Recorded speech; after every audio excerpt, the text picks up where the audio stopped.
early in the morning. A long way, but go because I gotta find my way. The Lord need to stand up, get better warning, which makes me know where we align what's left.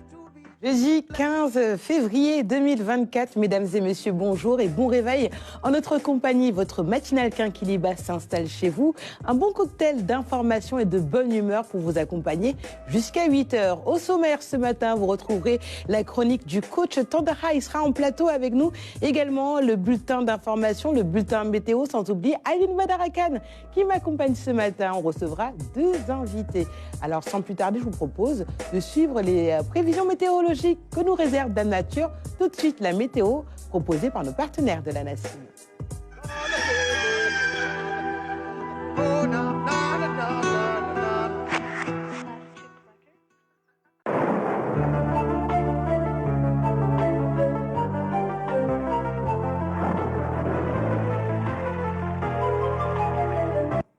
Mesdames et messieurs, bonjour. Il fera très chaud au courant de cette journée. Des températures élevées de 41 à 43 degrés Celsius attendues sur une bonne partie des régions de l'intérieur au courant de cette journée. Cependant, la nuit et au petit matin, une légère sensation de fraîcheur sera notée sur une bonne partie du pays. Sur l'Ima satellite, on a un ciel qui sera parsemé de nuages, des voiles de nuages assez fins vont couvrir une bonne partie du pays au cours de ces prochaines 24 heures. Donc sur les prévisions de la journée, c'est un temps ensoleillé, une forte sensation de chaleur due à la présence des vents du secteur Est, donc l'harmattan, qui continue à souffler sur une bonne partie du pays, et ce qui nous vaudra des températures de l'ordre de 41 à 43 degrés Celsius, un peu partout au centre, sud et est du territoire sénégalais. Donc le pic, notez-le bien, sera noté à Kolda avec 43 degrés Celsius. Au niveau du littoral, les températures seront relativement clémentes, 34 à Mbour, 35 à Thiès et 30 degrés comme température la plus basse sera notée au niveau de la capitale sénégalaise. Donc, mesdames et messieurs, en résumé, c'est ce contraste thermique qui va être noté sur l'ensemble du territoire sénégalais. Des températures très élevées à l'intérieur et basses, voire clémentes sur le littoral. La nuit et au petit matin, les températures seront relativement fraîches sur une bonne partie du territoire sénégalais. Voilà tout pour l'info de ce jour, mesdames et messieurs. Rendez-vous demain pour d'autres informations météorologiques. Passez une excellente journée.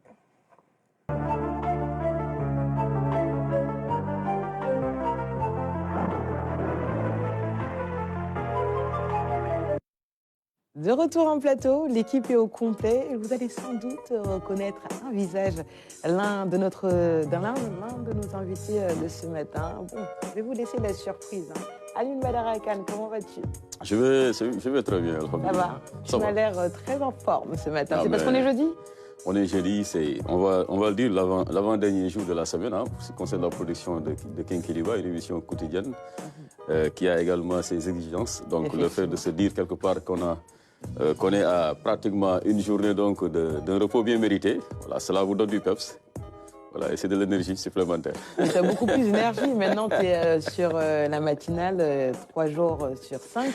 C'est vrai que tu coordonnes toute la journée. Ça, non, ça c'est du provisoire, on va dire. C'est du provisoire. Voilà. Très bien. Bonjour coach, comment allez-vous? Ça va très bien.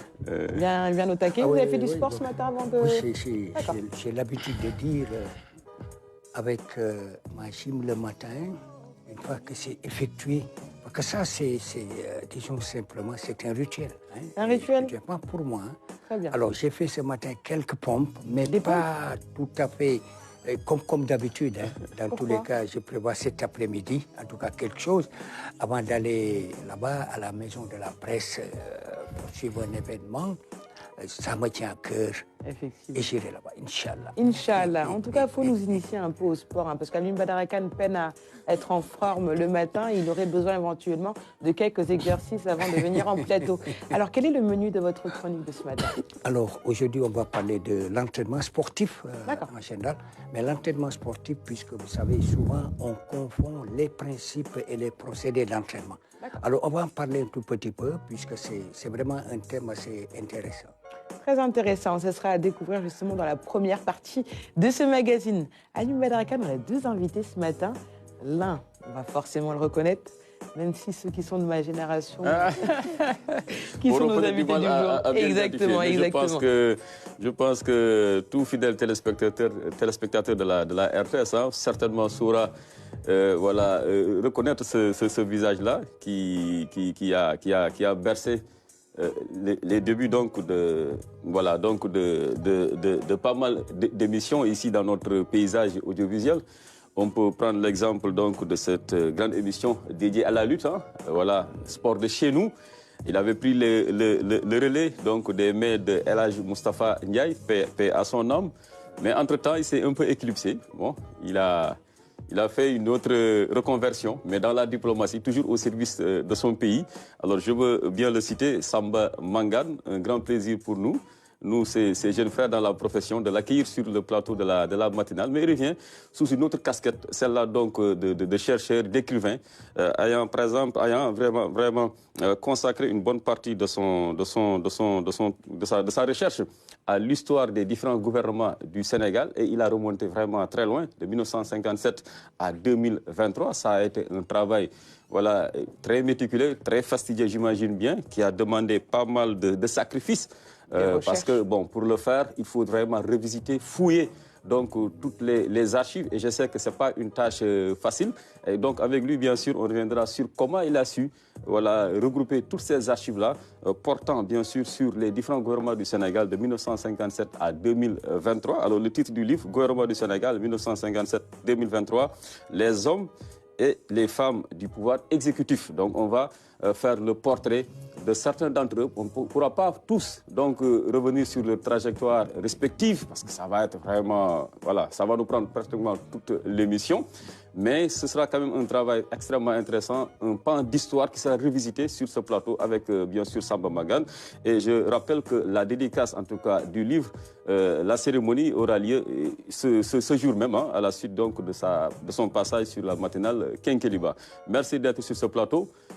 Cher grand frère, on va dire ainsi, hein, vous qui nous avez vraiment balisé également le chemin, mais un homme d'une grande générosité, surtout pour nous de la RTS qui avons peut-être la chance souvent de faire des séjours à l'étranger.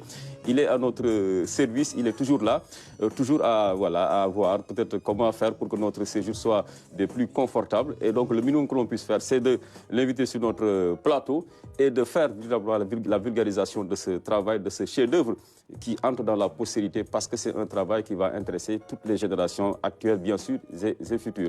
Merci d'être sur ce plateau, Samba Mangane, l'enfant de Linguère, l'enfant du Djolof. Et à sa suite, donc un autre visage, peut-être on va le dire, de plus en plus connu de nos téléspectateurs. Alors, l'IF de Thiès, hein, Arfan Seck, un grand ami de Kenkeliba, un homme multidimensionnel qui porte plusieurs casquettes. Il est là, bien sûr, en sa qualité d'inspecteur de l'éducation et de la formation de Thiès, l'incontournable. Mais il est surtout là pour nous parler un peu de cette initiative dont il est maître, hein, c'est-à-dire donc le concours Linguère Math et Damel Math, dont l'objectif final, bien sûr, est de booster l'enseignement des sciences ici au Sénégal. Il se dirige, si je ne me trompe pas, vers sa 4e édition. Alors, quelles seront les particularités de cette 4e édition, de celle donc de cette année? Quel bilan peut-on tirer donc des précédentes éditions? Donc, voilà les questions, bien sûr, qui seront au menu des échanges également avec notre invité, le deuxième, l'ami de Kenkeliba, monsieur l'inspecteur Arfan Seck. Alors, l'ami de Kenkeliba qui est venu avec du Kenkeliba, monsieur Seck. Comment allez-vous? Un rituel? Un rituel, hein, voilà, pour chaque année. Oh, c'est vraiment gentil. Merci à beaucoup. vous. Bonjour Aline, et merci bonjour. à toute l'équipe de la matinale. Merci. Et félicitations pour tout le beau travail que vous êtes en train d'avoir. Merci beaucoup. Voilà, Aline Badaraka, je vais te laisser. Kenkeliba de Thiès. De Thiès, incontournable. Et qui a bon goût. Parce qu'à Kenkeliba, on boit du vrai Kenkeliba. C'est vrai, c'est vrai. Voilà, félicitations et merci pour le beau travail. Merci vraiment à vous. Merci pour ce présent. Alors, merci encore une fois d'avoir accepté notre invitation. Vous êtes continuellement dans la promotion justement des sciences. Alors, cette 4e édition se déroulera quand? Exactement le samedi 24 février. D'accord. Inch'Allah. Exactement à Thiès? À Thiès, précisément dans ce que nous appelons le Comzone, la zone 7. Nous allons célébrer, introniser les Linguère Math, Damel Math. Ce sont les meilleurs élèves en mathématiques. C'est pour faire la promotion des mathématiques, des sciences, mais également des valeurs, histoire de chercher à renverser la tendance. Parce qu'au Sénégal, c'est bien, nous avons beaucoup de littéraires, c'est bien de produire des littéraires, mais nous produisons beaucoup plus de littéraires que de scientifiques. Pour preuve, au niveau de la circonscription de Thiès que je dirige, l'année dernière, dans les orientations pour le BFM, pour les élèves qui devaient aller faire la seconde, nous avons orienté 3 976 élèves exactement. Mais sur les 3 976, il n'y a que 1212 qui sont allés dans les filières scientifiques. Tout le reste, les 2764 sont dans les filières littéraires, ce qui représente un taux de 30,46. Oui, sur 100 élèves orientés en seconde, les 30 seulement vont dans les séries scientifiques. Le reste sont dans les autres séries. Alors, si nous voulons, avec l'essor démographique, il nous faut des ingénieurs, il nous faut des médecins, il nous faut des scientifiques, des laborantins. Et pour cela, il faudra véritablement chercher à renverser la tendance. Nous le faisons en étant en phase avec les directives issues des assises nationales sur l'éducation, parmi lesquelles il y a une décision, les 11 décisions, il y en a une qui nous demande de voir comment faire pour réorienter le système vers les STEM, sciences, technologies, entrepreneuriat, mathématiques. Et il y a des directives ministérielles. Et c'est en cela que nous avons cherché des stratégies au plan local. Très bien. Nous sommes à Thiès, c'est dans le Cayor. Nous avons pensé avec les valeurs Linguère, maths pour les meilleures filles, Damel, maths pour les meilleurs garçons. C'est de ça qu'il s'agit. C'est pour être en phase également avec tout ce qui se fait au niveau national. Il y a Miss Mathématiques pour les classes de seconde, Miss Sciences pour les classes de seconde, Miss Mathématiques pour les classes de quatrième. Il y a la création du lycée scientifique de Diourbel. Prochainement, il y aura l'ouverture des LINEC 2, lycée d'intégration nationale pour l'équité et l'excellence. Et ce sera à Kaffrine et à Sédhiou. Il y a beaucoup d'efforts au niveau national, les Olympiades, mais nous, au niveau local, nous avons pensé à ça pour un peu booster justement ces filières scientifiques, ces orientations. Alors, on va en parler justement dans la seconde ou dans la première partie à Alioune Badara Kane Je vous laisse apprécier. Très bien. Vous êtes la reine du plateau. Alors, il est également en plateau avec nous, monsieur Samba Mangane. Alors, il est passé effectivement du sport à la littérature. Comment allez-vous? Alioune Badara Kane le disait tout à l'heure, c'est-à-dire de 1957 à 2023. Vous parlez un peu justement du pouvoir législatif. Comment... Le gouvernement du Sénégal. Oui. Voilà, c'est ça. Donc, les hommes et les femmes du pouvoir exécutif. Voilà. Ah oui, exécutif, non législatif, c'est vrai. Merci beaucoup, Alioune Badara Kane, pour la rectification. Alors, combien de temps vous a pris cet ouvrage? Combien de temps de recherche vous avez eu à consacrer justement à cet ouvrage-là? Voilà, merci Anta. D'abord, je vous dis bonjour. Et je suis heureux de retrouver ma famille. Et je vous dirais simplement que vraiment, aujourd'hui, je suis gagné par l'émotion. Parce que vous savez que... là où on a fait pratiquement une grande partie de sa carrière, quand on le quitte et on revient, c'est vraiment de l'émotion qui est dans l'air un peu. Et je retrouve un de mes anciens cadreurs, ceux qui m'ont mis le pied à l'étrier, coach Tandakha, que nous suivons depuis que nous étions jeunes. Et je l'ai dit tout de suite dans le couloir, le dernier des Mohicans, parce que lui, Yad Malo, Kader Diokhane, nous les avons trouvés ici, nous les avons laissés ici. Ils sont toujours là en train d'accompagner par les Pape Madi, les Françoises. Si tout le monde faisait comme nous, aujourd'hui, c'est le désert, un peu le vide. Mais heureusement que vous êtes là pour bien assurer la relève. Alioune Badara Kane, vous avez trouvé là et je vois que depuis lors, vous tenez vraiment le flambeau, puisqu'il n'est pas évident de se réveiller tous les jours à pareille heure, d'être là ponctuel pendant des heures, toute la journée, et tenir cette émission avec brio. Beaucoup sont passés, sont partis, vous êtes restés. Je crois que ça, c'est pas une chose facile. Et Arfan, c'est un ami d'enfance, c'est un cousin. Nous avons grandi ensemble. Que de retrouvailles. Oui, ici à Dakar. Et nous avons pratiquement le même parcours. Nous sommes partis de l'enseignement, nous étions des instituteurs. Et nous avons aussi grandi dans le mouvement de jeunesse et le mouvement sportif associatif. Lui, il a géré le Navetan à Guédiawaye, dans la zone 4A, à Golfe Nord. Moi, j'ai grandi dans ce mouvement depuis l'âge de, disons, 14-15 ans. Je suis dans le mouvement Navetan à Linguère. Voilà. Et le ODB, voilà, l'équipe qui a été formée chez moi en 1974, il connaît bien. Et aujourd'hui, il se trouve inspecteur de l'enseignement, moi, journaliste. Mais je dis toujours, nous sommes enseignants dans l'âme. Bien sûr. Parce que moi, quand les gens parlent, je dis souvent, je suis enseignant, je reste, on le demeure. Puisque tout le monde aujourd'hui peut devenir journaliste, mais tout le monde ne peut pas devenir enseignant. Et je l'avais dit ici à un confrère. Voilà, donc pour revenir maintenant à la question, je dirais que d'abord, de l'idée de mes partis, j'ai eu l'idée, quand j'ai constaté qu'il y a un vide dans ce domaine, parce qu'il y a des professionnels de la documentation et des archivages, de l'archivage qui ont travaillé, Waly Ndiaye, Babacar Ndiaye, regretté, qui est parti il n'y a pas longtemps, qui ont fait avec les gouvernements successifs jusqu'en 2000. Et moi, quand je suis venu, il y a 2 ans, j'ai réfléchi, j'ai dit, mais attends, il faut continuer le travail, revisiter d'abord ce qu'ils ont fait, ensuite essayer d'aller plus loin. Ça fait maintenant 2 ans que je suis dans la recherche, jour et nuit. J'ai tout cessé, parce que c'est un travail fastidieux, titanesque. Exactement. Et il faut y mettre du sérieux, parce qu'il concerne 441 personnalités. Très bien. Le président du conseil, il a eu un seul, Mamadou Dia, les différents premiers ministres et tous les ministres. Bon, peut-être j'en ai oublié, mais en tout cas, pendant 2 ans, j'ai fait des recherches. Je me suis basé sur des décrets de nomination. Je suis allé aux archives nationales faire des recherches au Soleil et à travers aussi les émissions de télé où ils se présentaient eux-mêmes. Ça me prenait parfois 2 heures pour avoir 2, 3 informations sur une personnalité. Voilà. Yeah. Et on entrera après dans les détails, Inch'Allah, dans la partie qui lui sera consacrée. En tout cas, félicitations pour ce travail d'histoire. Hein. Merci beaucoup. Voilà, je suis sûr que ce livre-là fera partie, bien sûr, de la collection aussi du département d'histoire, parce que quand même, c'est un travail digne d'un historien. Et merci pour ce devoir de mémoire que vous entretenez au profit donc, de toutes les générations de ce pays. Et ça permet également à Aline Badara Kane de soulever un point important, l'archivage. On a eu à en parler plusieurs fois sur ce plateau, qui vous a d'ailleurs permis de réaliser cet ouvrage-là.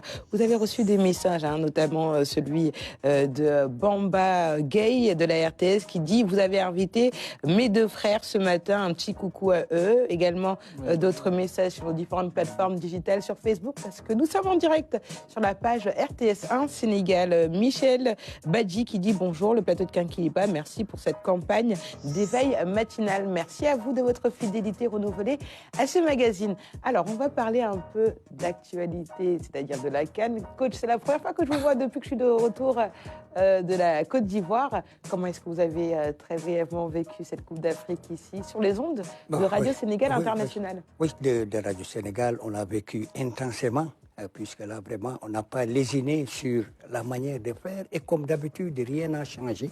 Et donc, nous avons fait tous les matchs de la Coupe d'Afrique des Nations et en direct. Alors, ça a été des moments extrêmement forts, extrêmement difficiles. Beaucoup d'émotions, souvent. Surtout en 8e de finale. Déception, oui, ça, c'est la déception.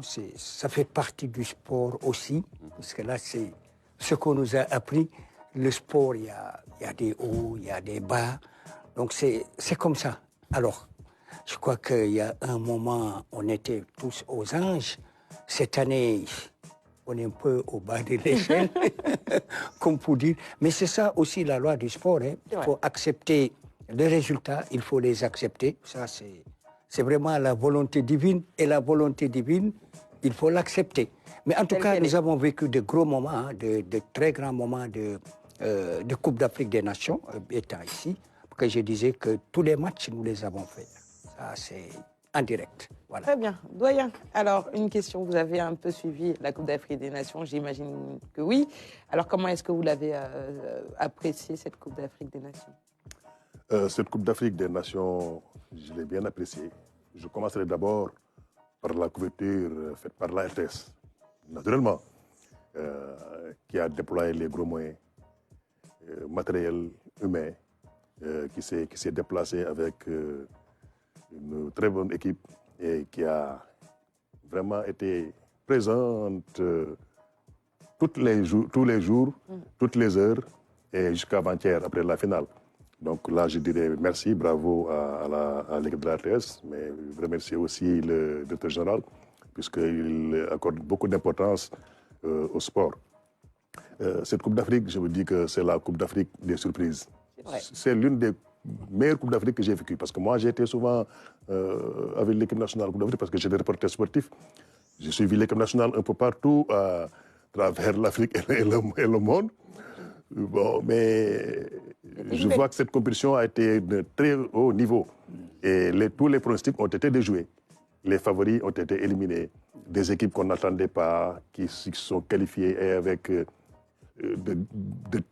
disons, un football de qualité. C'est vrai. Puisqu'aujourd'hui, on ne vendait pas cher de la peau des Cap-Verdiens, des Équato-Guinéens, des Mauritaniens, nos voisins, Maliens. on les sous-estimait, les Maliens, les Guinéens, et vous avez vu finalement le résultat. Les plus grandes équipes, l'Algérie, le Sénégal, le Maroc, l'Égypte, ne sont pas allés très loin. Donc je dis qu'aujourd'hui, c'est un renouvellement, hein, parce qu'il n'y a plus de grandes équipes, de petites équipes. Parce que tous ces joueurs que vous voyez, certes, c'est des Africains, mais ils ne sont pas, la plupart ne sont pas nés en Afrique. Et dans l'équipe de Guinée équatoriale, il y a même des joueurs qui sont de nationalité latino-américaine. Vous voyez? C'est vrai qu'il y a beaucoup de binationaux. Mais c'est ça, donc il n'y a que le nom qui ne change pas, mais les équipes changent. C'est vrai. Voilà. En tout cas, c'était une belle Coupe d'Afrique des Nations. Tout à l'heure, le doyen Manga nous le disait. Alors, monsieur Afrançais, est-ce que vous êtes d'accord que c'était une Coupe d'Afrique, justement, des surprises? Oui, des surprises. Mais je dois dire, en tant que très grand supporter de l'équipe nationale, l'élimination a été très amèrement vécue à mon niveau. Mais j'ai applaudi après, parce que simplement, ils ont eu à nous donner beaucoup de satisfaction par le passé, et ils vont nous en donner encore. Donc, comme c'est la loi du sport, accepter, applaudir, encourager et avancer. Et je l'ai vécu quand même amèrement. Mais bon, une anecdote à nous raconter? Oui. Quand l'arbitre a décidé d'aller à la VAR, j'ai dit à mon fils, moi je vais me promener. Et je suis sorti. J'ai sillonné les ruelles de Thiès. Il n'y avait personne dans les rues. Il n'y avait personne. Les gens étaient concentrés devant l'écran. Et je me disais que c'était fini. Bon, mais j'ai accepté, comme j'ai dit. J'ai accepté parce que, comme ils ont eu à nous donner beaucoup de satisfaction, et ils vont nous en donner encore. Encore et encore. Donc, c'est le sport. C'est une équipe très jeune. Voilà, l'avenir est là. La moyenne d'âge est très, très basse. Les jeunes de 20 ans, 21, 22, 23. Donc, sur 10 ans encore, nous pouvons espérer. Et je suis sûr que la Coupe d'Afrique reviendra encore au Sénégal. Pourquoi pas en 2025, au Maroc, cette future Coupe d'Afrique des Nations. Ali Badara Kane, il a sillonné un peu les rues de Thiès. Ça te rappelle rien? Les rues de Thiès. Un chantier. Carrière. Ah non, ça c'était lors de la précédente CAN avec la victoire du Sénégal. Moi, j'ai pas suivi l'épreuve fatidique des tirs au but. J'étais sur un chantier là, je me suis réfugié là-bas et j'ai imploré le bon Dieu de me donner enfin un titre continental. Hein. C'était le pacte que j'avais fini de tisser avec lui. Donc ce qui fait que bon, je lui avais dit bon, donnez-nous juste un seul trophée. Voilà, et puis voilà, on sera éternellement satisfait. Non, à l'époque, bon, c'était juste une façon pour moi de l'amadouer. Hein. Voilà, mais on en veut encore davantage. Pourquoi pas? C'est cela. Mais bon, je pense que, après, bien sûr, une analyse lucide et froide, hein, donc des causes de notre élimination précoce, je crois que le Sénégal a beaucoup d'atouts pour pouvoir rebondir parce qu'on a un bel effectif.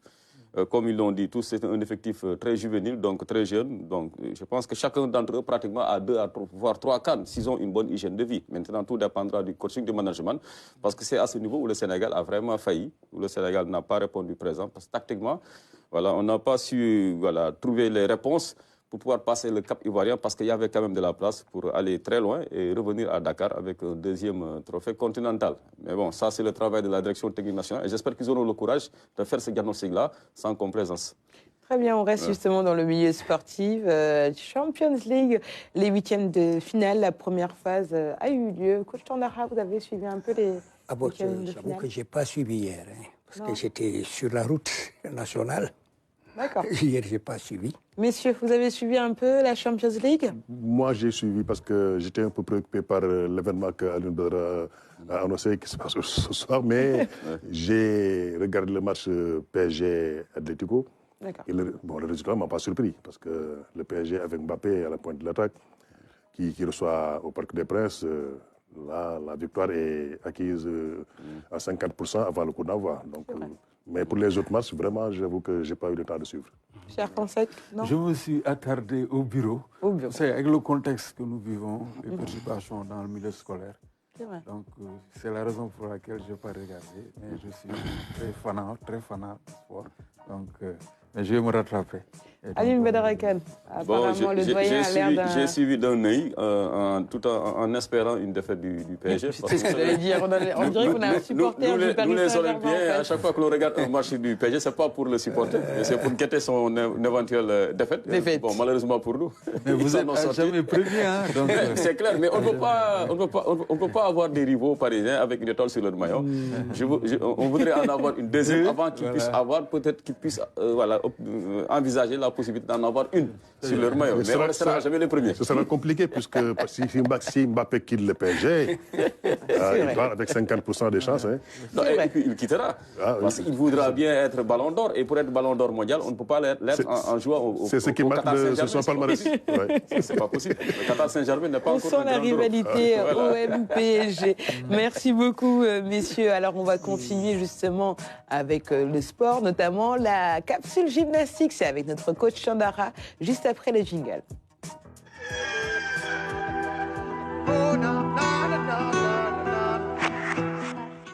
Alors, coach, ce matin, on va parler de l'entraînement. Alors, aujourd'hui, quelle définition pourrez-vous donner à l'entraînement? L'entraînement, c'est vraiment un facteur de contrainte pour la compétition. Alors, d'aucuns disent que c'est peut-être habituer l'organisme, le cœur, à des efforts intenses, répétés, de plus en plus poussés, afin d'acquérir à un moment donné la meilleure forme à laquelle l'individu ou le pratiquant puisse atteindre. Mais moi, je dis que l'entraînement, c'est, disons simplement, là, c'est une méthode. L'entraînement, c'est une méthode. L'entraînement, c'est des principes. L'entraînement, c'est aussi, disons, c'est simplement ce qu'on peut appeler, en tout cas, disons, il faut être méthodique. Donc, il faut être méthodique, ne pas faire du n'importe quoi. Comme on dit aujourd'hui, l'entraînement, comme vous le savez, un facteur de contrainte pour la compétition. Et d'ailleurs, c'est la raison pour laquelle moi, j'ai l'habitude de dire qu'aujourd'hui, c'est là qui entraîne. Puisque aujourd'hui, nous ne sommes plus à la période empirique de l'entraînement où c'était vraiment de l'approximation. Alors aujourd'hui, l'entraînement est devenu une science. C'est donc un ensemble de recettes qui est tiré de l'expérience pratique des entraîneurs, l'expérimentation faite sur des athlètes, différents individus, et il y a aussi la confrontation de méthodes étrangères. Et donc, un ensemble de recettes que sont souvent les sciences biologiques, hein, et vous avez les sciences humaines, et autres et autres. Aujourd'hui, on va à l'entraînement, même jusqu'à la sophrologie. C'est pour dire que l'entraînement est devenu une science. Contrairement au football. La sophrologie, hein? La sophrologie, la sophrologie, c'est, disons, une préparation hyper psychologique, mentale des athlètes de très haut niveau. Alors je crois que les équipes européennes, certainement, sont des illustrations pour ça, puisque certainement les grandes équipes recrutent aujourd'hui non seulement des psychologues, mais aussi des sophrologues pour s'en sortir. Alors ça, c'était une parenthèse, mais de toutes les façons, je peux dire que l'entraînement, véritablement, c'est donc habituer le cœur, puisque vous avez à faire ce que vous avez appris à l'entraînement. Puisque le cœur, il faut l'adapter à la tension à laquelle il sera soumis pendant la compétition. Alors, si ce cœur n'est pas préparé, mais l'organisme vous dira non, je ne peux plus y aller, je ne peux plus continuer. Et donc, c'est ça, justement, l'entraînement. Très bien, donc on peut dire un peu, quand on s'entraîne, on doit se mettre en situation de haut niveau. Ah oui, bien sûr. Ça, je crois que pour l'athlète de haut niveau ou l'amateur, et même le sédentaire, c'est-à-dire, je veux parler du sportif du dimanche, c'est du pareil au même. Et donc, il faut respecter certains principes. On ne peut pas, à l'entraînement, faire n'importe quoi. Il y a justement quelque chose qu'il faudrait, en tout cas, hiérarchiser avant d'aller à l'entraînement. Le plus souvent, les sportifs, les malades, les plus potentiels, c'est les sportifs qui ne passent jamais la visite. Donc, il faut au préalable passer une visite, c'est-à-dire avoir certaines aptitudes avant de faire du sport et certains sports, d'ailleurs, qui demandent, en tout cas, eh bien, des manœuvres de force. Je crois que ça aussi, c'est important dans le domaine de l'entraînement. Mais en tout cas, l'entraînement, je dis qu'aujourd'hui, c'est une science. Hein. Le football, c'est vrai, c'est un sport, mais ce n'est pas une science exacte. On ne peut pas faire le dessin précis du football. Ce n'est pas possible. Mais on peut faire le dessin précis de l'entraînement. Ça, c'est vraiment une science. Et d'ailleurs, c'est la raison pour laquelle moi, j'ai l'habitude de dire un entraîneur qui ne maîtrise pas les notions scientifiques de l'entraînement, mais il ne peut pas être un bon entraîneur. Il peut avoir la chance, il peut gagner. Et surtout en sport individuel, parce que là, il va falloir connaître l'individu. Il faut connaître son sportif. Il y a des entraîneurs qui ne connaissent pas, je peux vous dire, disons, le fonctionnement du cœur. Et ça, c'est très grave pour un entraîneur. Alors, les notions scientifiques de l'entraînement, si vous ne les avez pas, mais là, vous pouvez donner un enseignement dépouillé de toute sa finalité technique, un enseignement qui va se perdre finalement dans les méandres d'une pédagogie floue et complètement désorientée. Et ça, c'est dangereux pour un entraîneur qui a sous la main des hommes. Effectivement, donc on peut dire que l'entraînement a ses principes, mais également ses procédés. Ah oui, oui, bien sûr, c'est ce que je disais tout à l'heure. Lien qu'avec les filières, puisque vous savez, quand vous faites de l'entraînement, vous avez certaines filières énergétiques.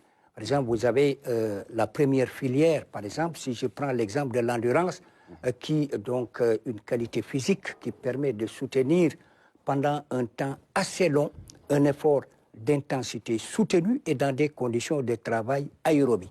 Donc là, il y a une présence massive d'oxygène. Et ce sont les lipides qui vont intervenir, pour ne pas dire donc les graisses. Alors ça, c'est vraiment, il y a une oxygénation, il y a une quantité d'oxygénation très, très, très forte quand vous faites de l'endurance. Alors, vous allez dans une autre filière qu'on appelle la filière anaérobie lactique. Alors, dès qu'on parle de lactique, on pense tout de suite à l'acide lactique, qui donc est une substance toxique que sécrète l'organisme lors d'efforts intenses et répétés. Ça fait appel à la résistance. La résistance, souvent, les physiologistes et certains entraîneurs qui l'appellent l'entraînement moitié-moitié, puisque avec les sucres de réserve cellulaire qui sont dans l'organisme. Alors, mais avec cette endurance, je prends l'exemple du 400 mètres plat. Le 400 mètres, c'est l'épreuve de résistance par excellence. Demandez aux coureurs de 400 mètres, dès qu'ils arrivent, vous avez l'intention que c'est des gens qui bavent souvent, qui se couchent, on ne peut pas les retenir, même si c'est des athlètes de haut niveau. Enfin, je viens maintenant à la dernière filière, puisqu'il y en a 3. Ça, c'est la filière anaérobie alactique. Alors, quand on dit anaérobie alactique, cela veut dire qu'il n'y a pas possibilité pour l'organisme de fabriquer l'acide lactique. Voyez, c'est une substance toxique qui est sécrétée par l'organisme quand vous faites des efforts intenses et répétés. Et c'est là où il faut beaucoup faire attention, puisque les entraîneurs doivent connaître le VO2 max de leur protégé. C'est-à-dire le VO2 max ou la VO2 max, le volume d'oxygène maximum que peut consommer l'athlète. Très bien. Vous avez aussi la valeur maximum, ce qu'on appelle la valeur maximale aérobie. C'est-à-dire ça, si l'entraîneur ne connaît pas le fonctionnement de son athlète, ça pose problème. Alors aujourd'hui, il y a des entraîneurs qui sont capables de vous dire que la fréquence cardiaque de Mbappé au repos est de 60 à 70 pulsations minute ou bien moins.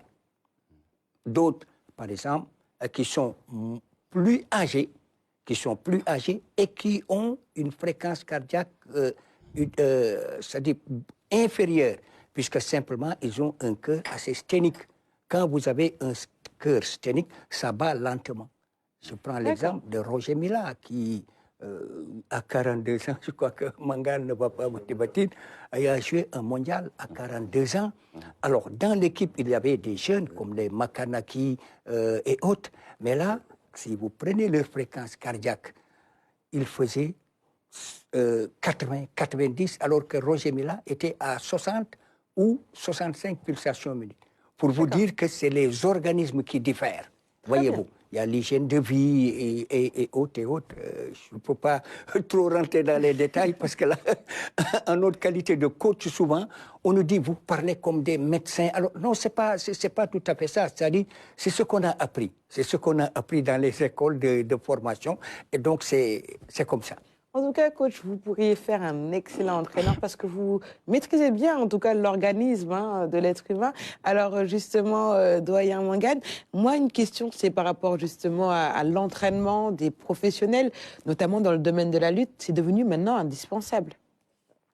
Mais tout d'abord, moi, je dirais que je suis vraiment séduit par l'explication de coach Tandakha. Parce que on a comme l'impression qu'on est en face de médecins nutritionnistes. Et tout ce qui explique vraiment. Nous apprenons beaucoup de choses avec lui. Et c'est très important. Pour l'entraînement, je crois que c'est un peu différent. Je ne suis pas trop professionnel en matière d'entraînement. Mais l'entraînement des athlètes et l'entraînement des footballeurs, des lutteurs, ça diffère. Parce qu'il y en a qui s'entraînent, vous voyez les lutteurs souvent, où est-ce qu'ils s'entraînent sur la plage, sur les dunes. Et malheureusement, de ce côté-là aussi, il y a souvent des problèmes. Puisqu'il y en a qui utilisent des anabolisants et qui pensent qu'ils s'entraînent bien alors qu'ils sont en train de se tuer. Moi, j'ai connu beaucoup de jeunes lutteurs qui sont morts. Puisque finalement, les poumons se gonflaient avec les produits qu'ils prenaient.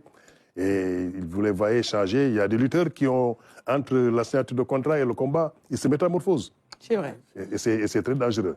Je crois que moi, à mon avis, la sensibilisation aussi doit se faire dans ce domaine. Puisque souvent, eux, les sportifs, peut-être, ils ont été à l'école et tout ça, mais dans le milieu de la lutte, c'est des jeunes qui ne connaissent rien du tout, comment il faut s'entraîner. Même ceux qui les encadrent, ceux qui sont là pour les entraîner, ne savent pas.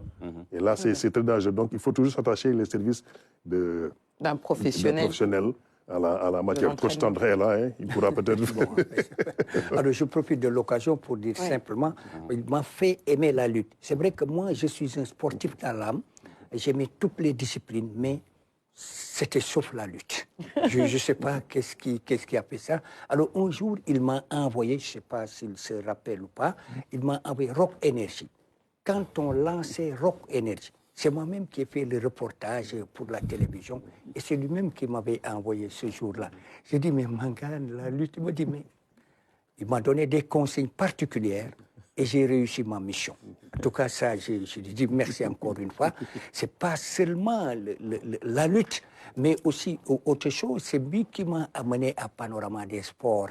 Là, je me souviens certainement, peut-être ça, c'était des moments très forts. C'était vraiment des moments très forts.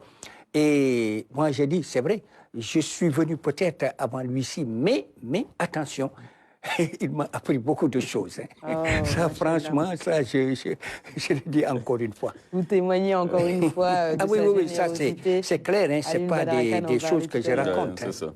Effectivement, alors je vais un peu jouer sur les mots, notamment par rapport à l'entraînement. Au-delà même du sport, en mathématiques, il faut beaucoup d'entraînement pour réussir dans les filières scientifiques. Très bien, on dit un esprit sain dans un corps sain. Effectivement. C'est ce qui est recherché. À entendre le coach Tandakha, que nous remercions pour son expertise, que nous félicitons, moi je pense, en tant qu'inspecteur de l'éducation, à mes professeurs d'éducation physique et sportive. Nous pensons véritablement aller dans le sens du renforcement de capacité dans ces domaines-là. Parce que dans les formations initiales, il se passe des choses dans les écoles de formation, que ce soit à l'INSEPS, au CNEPS. Mais c'est bon, dans le cadre de la formation continue, de penser à ce domaine-là dans le renforcement de capacité. C'est la raison pour laquelle nous, déjà, à Thiès, nous avons pensé établir un jumelage, une coopération, une collaboration avec le groupement national des sapeurs-pompiers pour la préparation dans les actes de secourisme. C'est important parce qu'ils interviennent directement dans les premiers secours. Et à vous entendre parler, bien entendu, nous allons penser comment faire avec des experts de votre trempe pour faire des renforcements de capacité sur l'organisme en général. Parce que tout ça, c'est de la biologie, c'est intéressant. Bon, ça, relativement aux mathématiques. C'est des acquisitions. Les grands mathématiciens, c'est de grands sportifs. Les bons élèves en général. je reviens en disant qu'on dit toujours un esprit sain dans un corps sain, parce que vous formez un tout dans l'esprit, dans le corps, mais dans le socio-affectif. C'est important, c'est le socio-affectif qui nous renvoie maintenant dans les valeurs pour qu'on ait des sensations, voilà, pour avoir des frictions quand il le faut, au moment où il le faut. Dans les mathématiques non, dans le sens dans le général, parce que nous formons un homme. Et un homme, c'est dans ces 3 dimensions. C'est dans le cognitif, c'est dans le psychomoteur du domaine des sports, mais c'est également dans le domaine socio-affectif. Et c'est le domaine socio-affectif véritablement qui doit être renforcé pour qu'on retourne véritablement vers les valeurs. Nous en avons besoin. Nous en avons besoin. Et c'est ça pourquoi je vous dis, il est bon qu'on ait des sensations, qu'on ait des frissons.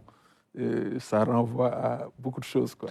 Et ça interpelle forcément Samba Mangane. Parce que nous sommes, tu sais, les enseignants souvent, ils sont un peu nostalgiques, mais tout simplement pour compléter, je raconte une anecdote qui s'est passée en France il y a 2 ans. Un élève qui a eu la mention très bien au bac scientifique, et il a choisi d'aller faire éducation physique à l'INSEPS. C'était un tollé. C'est un tollé. On a fait une affaire d'État. Le gouvernement s'en est saisi. Ils ont voulu le dissuader. Mais il a dit non. Et il a choisi l'éducation physique. Voilà. Voilà que ce qu'il a dit. Les mathématiciens, c'est souvent aussi de très grands sportifs. Bien. Comme quoi le conservatisme, ce n'est pas seulement au Sénégal. Hein. Il a encore de beaux jours devant lui. Hein. Parce qu'un élève qui a certes une telle mention, s'il choisit de faire une discipline sportive, mais pourquoi ne pas l'encourager? Aujourd'hui, les gens réussissent leur vie à travers le sport. Il peut être un manager également. Hein. Il peut être un entrepreneur dans le domaine sportif. Ou un entraîneur. Si en France, le même débat se pose, qu'en est-il pour le Sénégal? J'imagine que s'il était sénégalais, ses parents s'étrangleraient. J'imagine. Automatiquement. C'est vrai, ils auraient aussi une pression, hein, au niveau de la cellule familiale. Alors, coach, peut-être pour finir votre chronique, clôturée. Ah oui, je vais rebondir sur ce que Mangane disait tout à l'heure.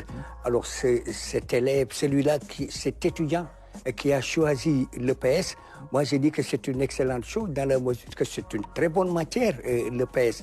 Alors, il apprendra beaucoup de choses. Et le plus souvent, lorsque vous apprenez l'EPS d'une manière un peu approfondie, et le plus souvent, on vous dit, vous parlez par exemple comme des médecins, mais ça, c'est-à-dire, c'est la filière qui est comme ça. Lorsque vous faites des études sur l'EPS, mais là, il est normal qu'il y ait peut-être... Parce que là, quand moi je parle, par exemple, des eaux, quand je parle des eaux, Oslon, Oscour, ou l'Ospla, moi, je viens parler d'une autre manière, par exemple.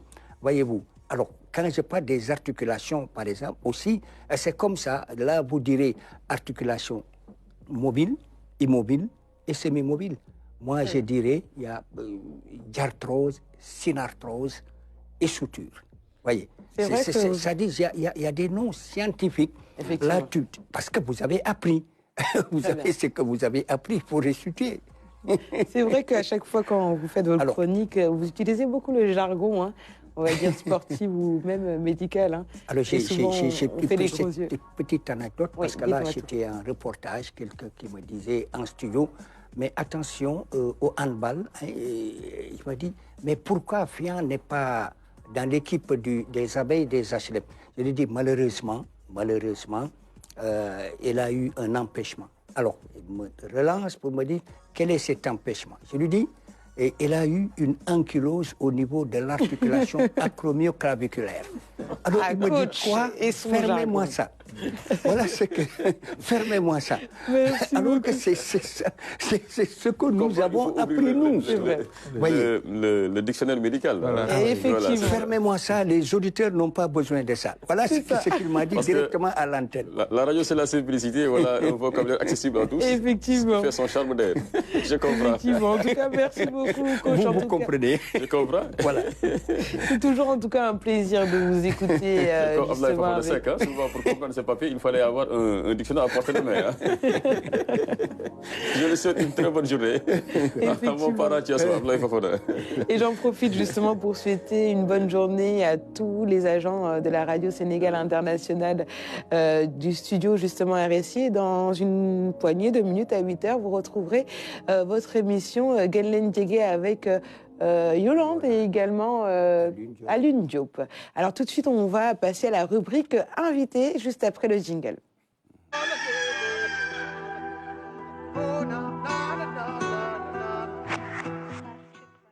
Alors, on va commencer avec Samba Mangane, journaliste et auteur du livre, de l'ouvrage Gouvernant au Sénégal de 1957 à 2023, les hommes et les femmes du pouvoir exécutif. Ali Badarakan, c'est... Alors, journaliste, on aurait pu dire, oui. Enseignant également, enseignant. Diplomate aussi, mais là, il est à sa qualité donc d'auteur, hein, écrivain tout simplement. Donc, pour vous dire combien, donc, il a plusieurs cordes à son arc.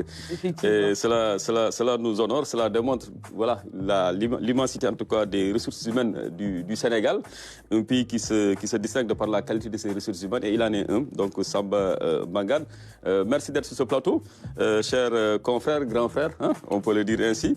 Alors, vous êtes là pour nous parler donc de cet ouvrage, hein, un travail vraiment scientifique, donc le gouvernement du Sénégal, 1957-2023, les hommes et les femmes du pouvoir exécutif, hein, et pour véritablement bien illustrer, on a vu ceux qui ont été donc à la tête de ce pouvoir exécutif jusqu'en 2024. Hein. Voilà, le président Léopold Sédar Senghor, Abdou Diouf, Abdoulaye Wade et Macky Sall. Mais ce que j'ai remarqué, c'est que tous ces 4 présidents, chacun d'entre eux a été au moins, ne serait-ce que dans sa vie, même si ça a été pour une courte période peut-être, ministre avant de présider ou dessiner donc de la nation. Donc forcément, donc, le meilleur chemin pour accéder au palais de la République, c'est d'être au Conseil des ministres, finalement. Voilà, merci Ali Badra, merci Anta. D'abord, je dirais, pour le choix du titre, j'avais mis moi, gouvernement de la République du Sénégal. Oui. Et un grand monsieur, un confrère, un grand frère, qui a été notre professeur, Mamadou Koumé en l'occurrence, pour ne pas le nommer, m'a dit je préfère le gouvernement du Sénégal. Parce que la République a commencé en 1960. Oui. Alors que toi, tu commences en 1957. Et il a eu raison. Voilà, 1957, pour dire que... Parce que beaucoup de gens m'ont dit, mais attends, pourquoi 1957? On n'était pas indépendant. J'ai dit, mais non, on n'a pas commencé à avoir un gouvernement en 1960.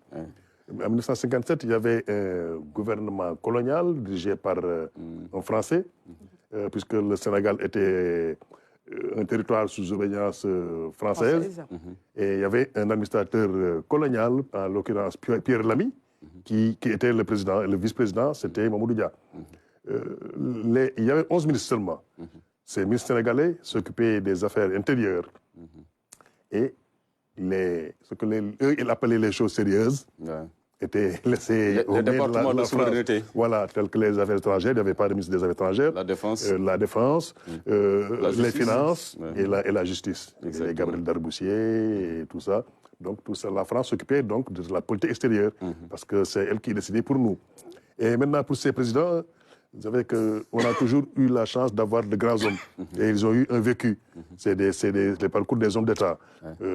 Léopold Sédar Senghor, professeur d'université, pas professeur d'université, professeur de lycée. Mais il a été ministre, mais dans un gouvernement français. Dans un gouvernement français. Voilà, mais pour le compte du Sénégal, du territoire du Sénégal. Donc, même pour le compte de la France, parce qu'à l'époque, Léopold Sédar Senghor, les Houphouët-Boigny, tous ces premiers, les pères de l'indépendance en Afrique, ont été ministres dans les gouvernements français. Abdoulaye Wade, lui aussi, il a un vécu avocat, économiste, professeur d'université, qui a été membre du gouvernement en tant que ministre d'État dans le gouvernement de majorité élargie. Un poste qu'on lui a taillé sur mesure. Voilà, mais lui, il préférait gouvernement d'alliance nationale. Il disait le GAN. Vous avez discuté avec Abdou Diouf? Oui, nous avons discuté. Vous avez discuté de quoi? De tout avec un grand T. Ça c'était ses propos à l'époque. Et malheureusement, il y en a qui ne comprenaient pas, qui disaient les entristes. C'est un terme péjoratif. Parce que quand l'entrisme. C'est ça, l'entrisme. C'était pas ça, parce qu'ils n'ont pas demandé à entrer dans le gouvernement à l'époque. Parce qu'on sortait d'une crise aiguë et profonde. Hein? Voilà, donc il fallait... La présidentielle de 88, sans compter les événements avec la Mauritanie. Justement. Donc il fallait un gouvernement d'unité nationale. Il a dit qu'il acceptait parce qu'il voulait apprendre. Pour pouvoir être un jour président de la République, il faut apprendre d'abord. Il a préféré être ministre dans le gouvernement. Et il y avait un peu de dualité entre lui et Habib Thiam. Et ça, moi, j'en sais quelque chose, puisque je les ai accompagnés quand le président Abdou Diouf inaugurait la ferme agricole israélienne de Kermoumarsar, là-bas, les vallées fossiles, de chez nous. Vers Linger. Oui, il y a eu un problème de préséance. Même à l'aéroport, quand tu les voyais derrière le président Senghor, Abdoulaye Wade n'a jamais accepté de se mettre derrière Habib Thiam.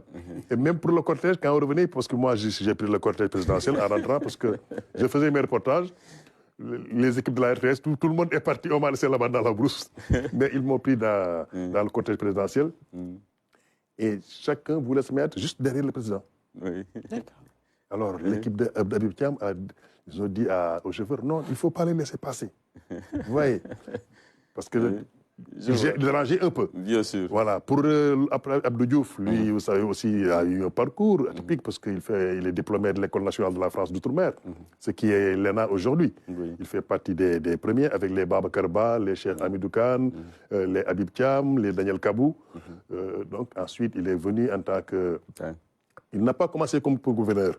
Là, on va directement maintenant un peu expliquer, parce que c'est important, puisque eux, quand ils sont venus, diplômés de l'École nationale de la France d'Outre-mer avec les Habib Thiam, ils ont aussitôt été recrutés comme directeurs dans les ministères, comme directeurs de cabinet. Mais ceux qui les devancés, les Daniel Kabou et autres, ils ont dit, mais nous, quand nous sommes rentrés, après notre formation, on nous a envoyés à l'intérieur du pays, dans l'administration territoriale. À l'époque, on disait commandement territorial. Ça aussi, c'est un terme un peu péjoratif. Un peu colonial. Un peu colonial. Voilà, c'est l'un des résidus un peu de ce vocabulaire colonial c'est dans l'armée avec les coachs Sandra. Mais dans l'administration, maintenant on dit l'administration territoriale. Ils ont dit, non, nous avons fait les régions, et aussi il faut qu'ils aillent apprendre, comme nous, pour être aujourd'hui de grands hommes d'État. Senghor a dit OK. On a envoyé tout le monde dans les régions. Babacar Ba comme gouverneur à Thiès, Abdou Diouf comme gouverneur à Kaolack. Et vous savez quand est-ce qu'il a été à Kaolack? Le 11 décembre 1961. Ça vous dit rien? Si, la fameuse crise. Non. L'anniversaire. C'est le jour de naissance du président Macky Sall. Ah oui, la crise c'est en 62. La crise c'était en décembre. C'est l'anniversaire du président Macky Sall. La crise c'est en 62. Tout ça se trouve dans les C'était au mois de décembre aussi la crise là. Oui, 17 décembre. Voilà, c'est le mois de décembre qui m'a induit en erreur. Donc, le 11 décembre, le jour qu'est né Macky Sall, Abdou Diouf a été affecté dans la région du Sine Saloum, qui englobait Fatick et Kaolack. C'était avec cette région prémonitoire. Il y avait 7 régions. Région de Dakar, du Cap-Vert, Dakar, Rufisque, etc. Région Casamance qui est aujourd'hui Sédhiou, Kolda, Ziguinchor et Sédhiou. Maintenant, c'est divisé en 3 régions. La Haute-Casamance, Moyenne et Basse-Casamance. Exactement. 3e région, la région de Diourbel, 6 départements. 4e région, la région du Fleuve, 3 départements. Saint-Louis n'était pas chef-lieu de département. C'est la seule ville, mais il y avait Dagana, Podor et Matam. Vous voyez, c'est très vaste. Très vaste. Ensuite, il y avait aussi la région du Sénégal oriental, avec 3 départements, mais une grande partie du territoire. Tambacounda, Bakel, Kédougou. Ensuite, il y a la région du Sine Saloum, que je vous l'ai dit, qui est devenue Fatick et Kaolack maintenant. La région de Thiès, qui n'avait que 3 départements, jusqu'à présent. Ça n'a pas changé. Voilà. Ensuite, c'était donc la 7e région. Ensuite, en juillet 1976, le 1er juillet, il y a eu la réforme territoriale qui a donné naissance à la région de Louga, la région du président Abdou Diouf. Louga qui était dans la région de Diourbel. Avec Linguère, Mbacké, Bambey et Kébémer, et Diourbel naturellement. Et maintenant, Abdou Diouf, Premier ministre, il lui fallait avoir une base politique parce qu'à Diourbel, il y avait de grands hommes, il y avait les Ousmane Camara, il y avait René Legrand, qui était là-bas. Donc il fallait tailler pour Abdou Diouf une base politique. On a créé la région de Louga. Et il est revenu comme responsable socialiste dans la région. Et nous, qui sommes de Linguère, nous a rattachés à Louga avec Kébémer. Ouais. Même si quand même c'était plus cohérent. Voilà. Si on revoit aujourd'hui la carte administrative donc, du Sénégal, et après, Louga et Diourbel, c'était assez compliqué à manager tout cela. Ensuite, on a créé les régions, en 90, les régions de Fatick et de Kolda, qui sont parties de Kaolack et de Ziguinchor. Ensuite est venue la région de Matam. Et plus tard, Kaffrine, Sédhiou et Kédougou. Et maintenant, voilà, c'est ça. Pour le département, il y a Kermassar qui est né. Et de chacune de ces régions ou bien de ces nouvelles entités administratives émergera une forte personnalité qui siégera plus tard dans le gouvernement. Justement. Qui siégera dans Parce le que gouvernement. le gouvernement, c'était d'abord politique. Voilà. Il y a des considérations politiques, il y a des considérations ethniques, des considérations religieuses. Les chrétiens avaient leur quota, les ethnies aussi, il fallait en tenir compte, puisque ce gouvernement, c'est d'abord la politique. Et la politique, c'est une affaire d'équilibre. Voilà ce qui passe jusqu'à présent, même si un peu moins. Et donc voilà un peu Abdou Diouf. Pour parler d'Abdou Diouf, comment il est venu. Abdoulaye Wade, j'ai parlé un peu. Abdou qui sera ministre dans un gouvernement de ça, premier ministre. Avant cela, Abdou Diouf, quand il a quitté Kaolack, vous savez dans quelles conditions il a quitté Kaolack. J'ai un peu raconté aussi dans son parcours. Abdou Diouf, quand il y a eu cette crise, le président Senghor, quand il a pris le pouvoir, a demandé au ministre de l'Intérieur d'écrire à tous les gouverneurs et préfets et pour leur demander de faire des motions de soutien au président. Ils ont tous accepté, sauf Abdou Diouf. Il a été relevé de ses fonctions. Et pourquoi il n'a pas su accepter? C'est lui qui l'a dit dans une interview. Une amie de sa maman est venue la voir à la gouvernance. Il a dit, il paraît que les gouverneurs sont en train de faire des actes d'allégeance. Le nouveau président dit oui, il dit non, il ne faut pas le faire, l'histoire tiendra. Il faut refuser. Il a refusé, on l'a relevé. Et ça a grandi aujourd'hui. Les gens ont dit qu'il est sanctionné. On l'a relevé, mais quand il est venu, il a été nommé, il a été reçu par Senghor. Il dit moi je ne sanctionne pas. Parce qu'on connaissait ses compétences, ses qualités. Il a été nommé directeur de cabinet du ministre des Affaires étrangères, en l'occurrence Doudou Thiam. Quelques temps après, secrétaire général du ministère des Affaires étrangères, mais Abdou Diouf, le président Senghor, arraché des mains de Doudou Thiam. Au grand étonnement de cela qui avait fait cette lettre d'allégeance au président Senghor. Oui, il est devenu il a su déceler en lui des qualités. Oui, du président Senghor, ensuite secrétaire général de la présidence. Après, on l'a nommé ministre du plan de la coopération en 1968. Quelques mois après, on l'a nommé ministre du plan et de l'industrie. Mais il n'a fait que 6 mois comme ministre du plan et de l'industrie. Et il est revenu ministre du plan de la coopération. Et en 1970, avec la réforme, Abdou Diouf est devenu Premier ministre. Donc pendant 10 ans. Et il est devenu président à la faveur de la Constitution, l'article 35 de la Constitution, qui disait qu'en cas d'empêchement du président qui démissionne ou qui meurt, c'est le Premier ministre qui assure l'intérim. Et le président Senghor s'est déchargé le 31 décembre 1980. Abdou Diouf a continué le mandat jusqu'à 1983 pour aller à l'élection et il a gagné avec une forte majorité en 1983. Voilà, donc... Alors, on sait qu'à l'annonce de la constitution de chaque gouvernement, nous de la presse sommes prompts à dire, bon, certainement ça tire en longueur parce qu'il est en train de trouver le parfait équilibre pour ne frustrer aucune région, aucune entité administrative et tout cela. Alors, comment ces différents présidents tiennent-ils compte de cela pour que le gouvernement soit véritablement le reflet du pays, de sa composition ethnique, sociologique? Parce que vous savez que... Et est-ce que tous le respectaient également? Vous savez que le premier président du Sénégal, Senghor, quand il devenait président, il avait pratiquement 54 ans. Il était mature. Parce que la retraite, c'était à 55 ans. On pouvait dire pratiquement que c'était un retraité, donc un homme d'expérience qui a une longueur d'avance sur les autres. Et puis, qui a fait ses études en France, qui a été ministre dans le gouvernement français, qui a la capacité qu'il faut pour diriger un pays. Et entouré aussi d'hommes politiques. Les Ibrahim Seydou Ndaw, les Mamadou Dia, qui étaient là, les anciens. Et ils ont su que dans ce pays, il y a des réalités. Les Lamine Gueye. Donc il fallait faire un équilibre.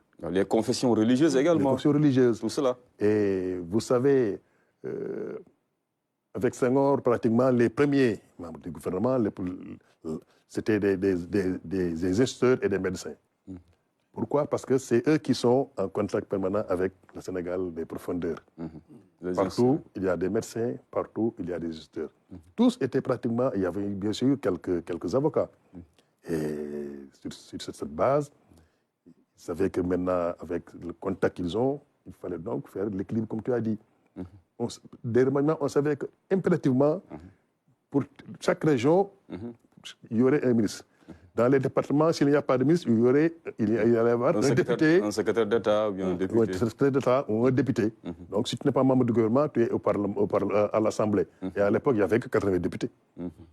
D'abord 60, ensuite 80, du temps de Senghor. Et le choix était un peu difficile, mais à l'époque, la population n'était pas si nombreuse que ça. Parce que le nombre de députés, c'est en fonction de la population. Bien sûr. Revenons un peu encore, si vous voulez, sur le parcours des présidents, pour dire que le parcours de Macky Sall est un parcours atypique. Mais classique d'un homme d'État. Oui. De DG à ministre, voilà, Premier ministre, Assemblée président nationale. Ouais. Donc il aura passé en tout cas à toutes les stations. Il n'a pas été parachuté. Il a rampé, comme on dit dans votre jargon, de Bango à l'état-major Del Diop. De sous-directeur, on va même dire. Voilà, donc il a rampé. Il a suivi le chemin qu'il faut pour devenir président de la République du Sénégal. Donc de tous ces présents, on peut dire que personne n'a brûlé une étape finale. Ah non, c'est tous ils ont la carrière d'homme d'État, franchement. Oui, exactement. J'avais une question, notamment par rapport à la part de la représentativité des femmes de 1957 à 2023. C'est très important. D'abord pour dire que la première femme membre d'un gouvernement, c'est Caroline Faye.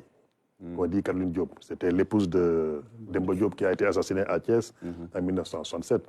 Avec Thiès, c'est la terre de refus, avec la grève des chemins de fer, Ibrahima Sarr.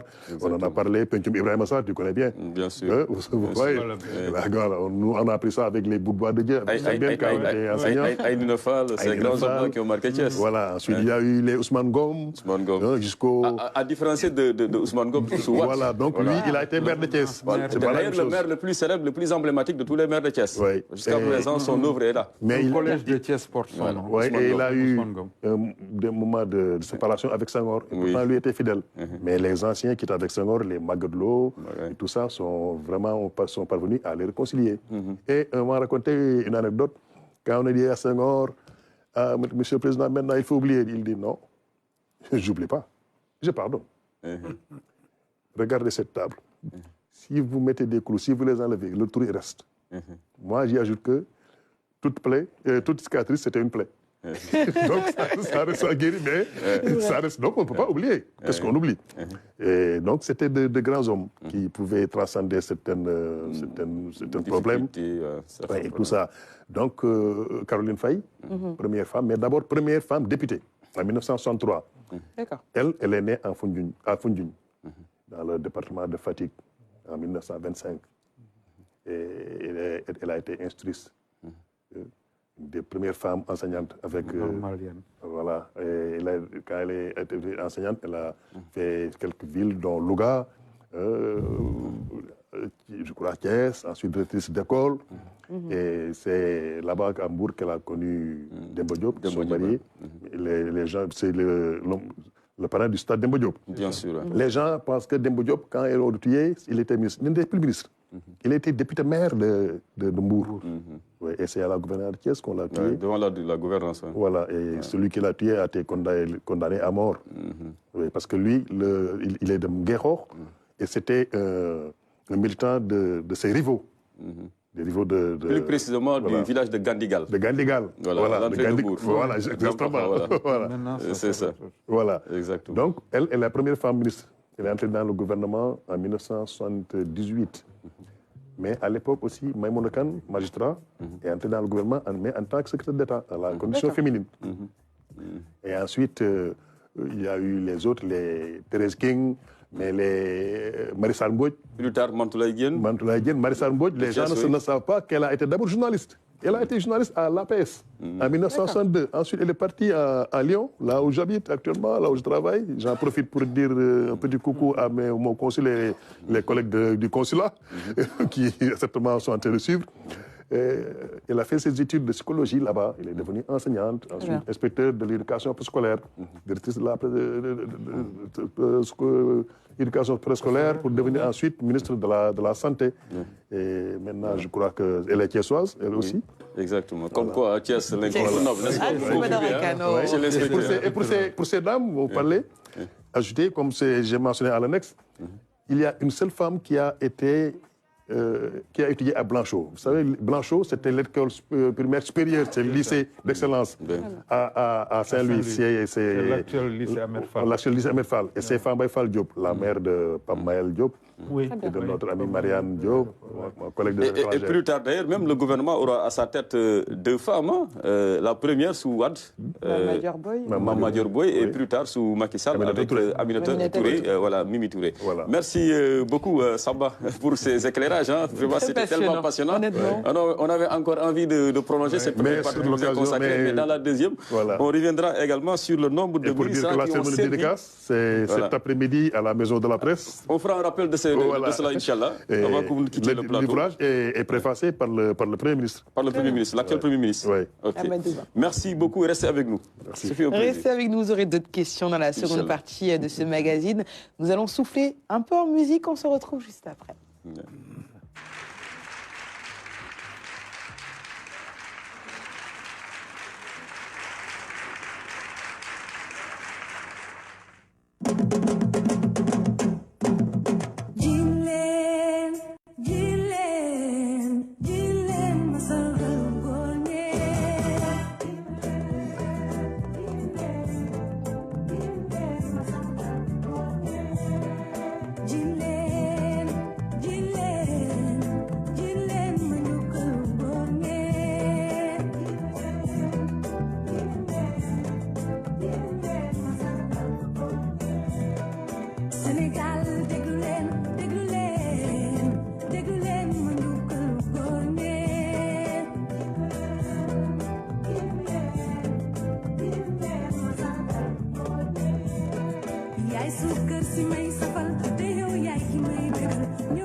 C'était le clip du jour, Viviane Dor. Bon, choix de la réalisation. Je comprends que je suis entourée d'hommes. Une dédicace peut-être aux hommes qui m'accompagnent ce matin. Mais Francis, je suis pas d'accord. Je suis quand même présente sur ce plateau. C'est tout Mani. Bon, c'est pas grave. Je le lui concède. Tout de suite, le bulletin d'information. Les nouvelles du Sénégal et à l'international proposées par la rédaction de la RTS.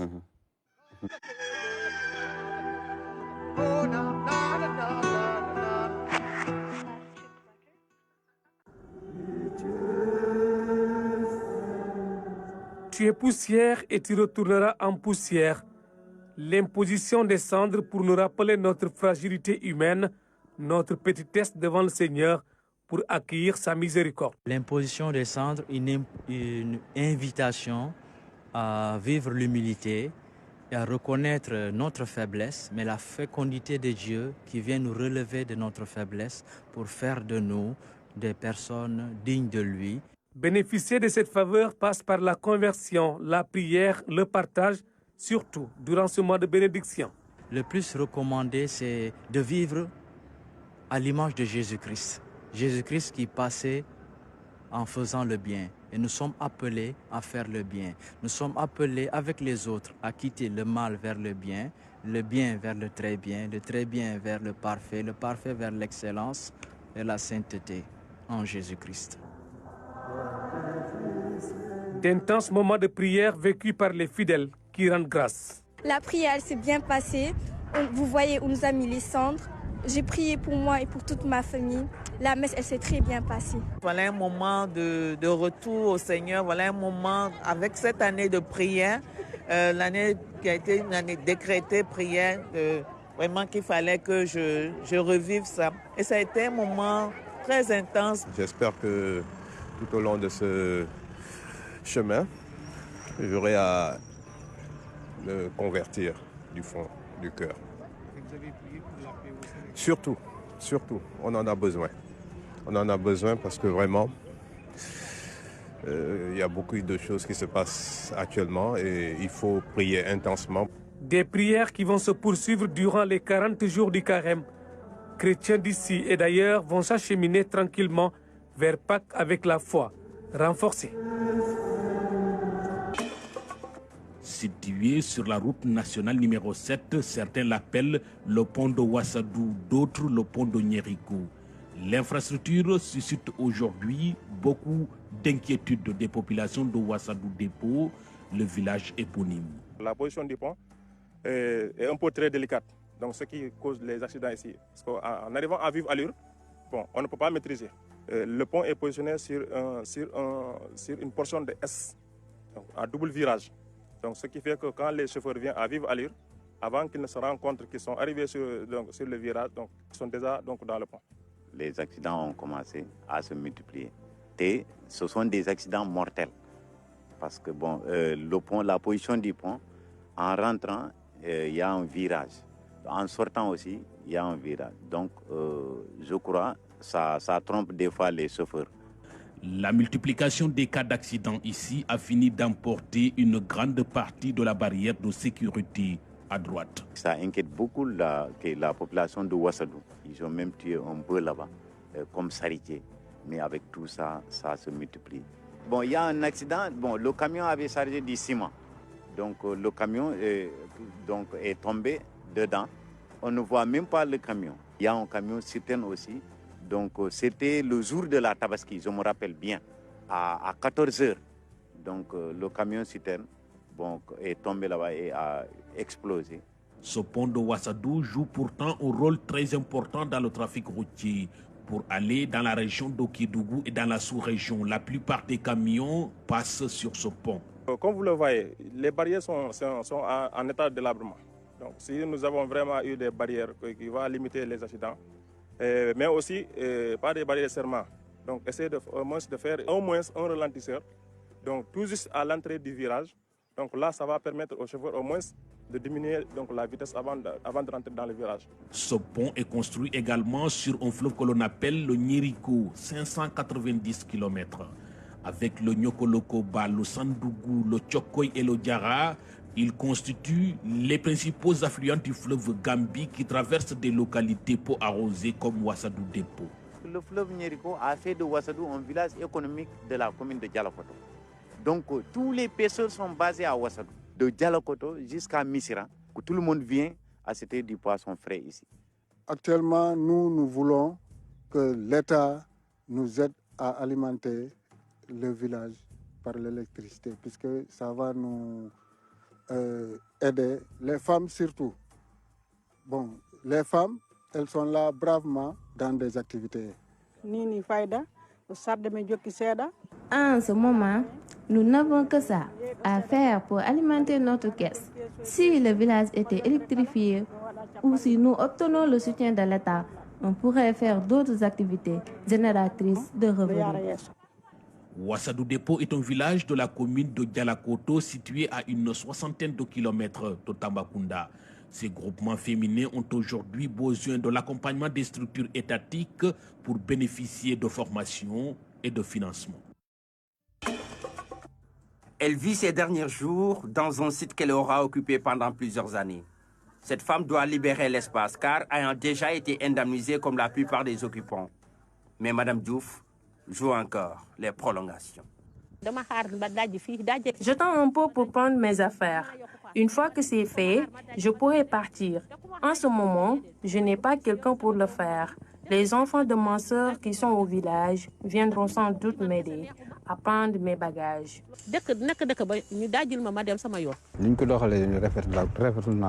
J'apprécie la démarche. Tous les occupants ont été dédommagés et accompagnés. Je suis vraiment content. Le projet est d'une utilité pour tout le monde. Tous les Sénégalais en sont ravis.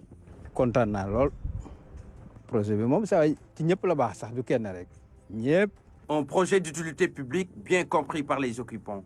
C'est pourquoi les autorités n'ont pas lésiné sur les moyens pour les accompagner. L'objectif est de faciliter leur déplacement.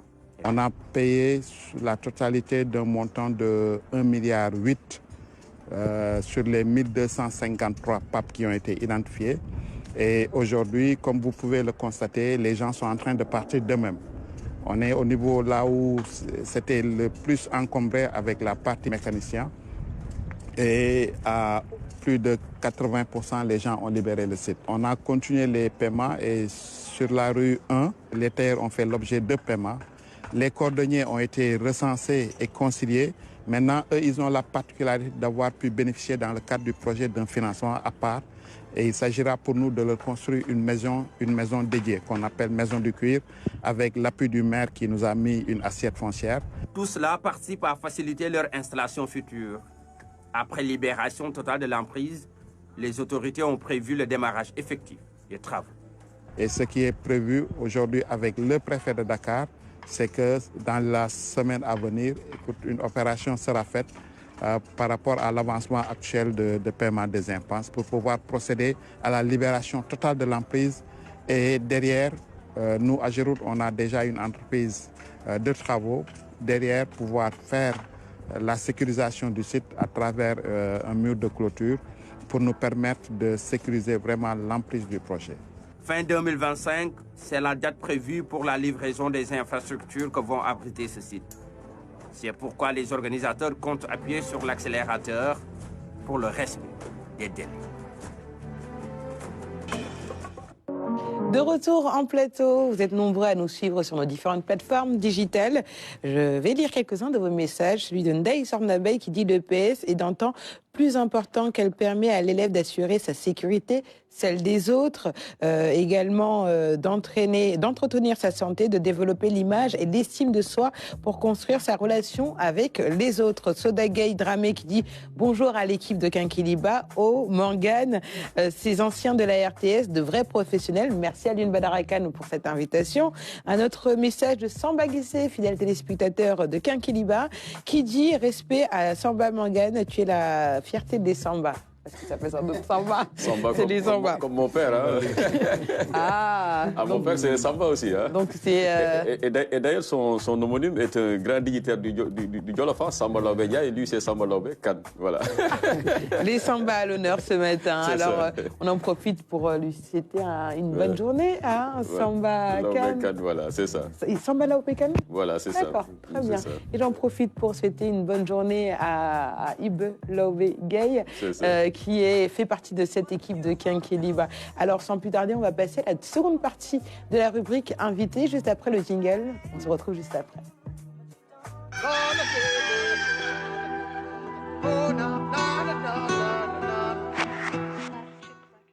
Nous recevons en plateau Monsieur Arfan Seck, un Secken. Bon, c'est bon. Il est de Thiès, mais c'est également un Secken comme moi, inspecteur de l'éducation et de la formation de Thiès-Ville.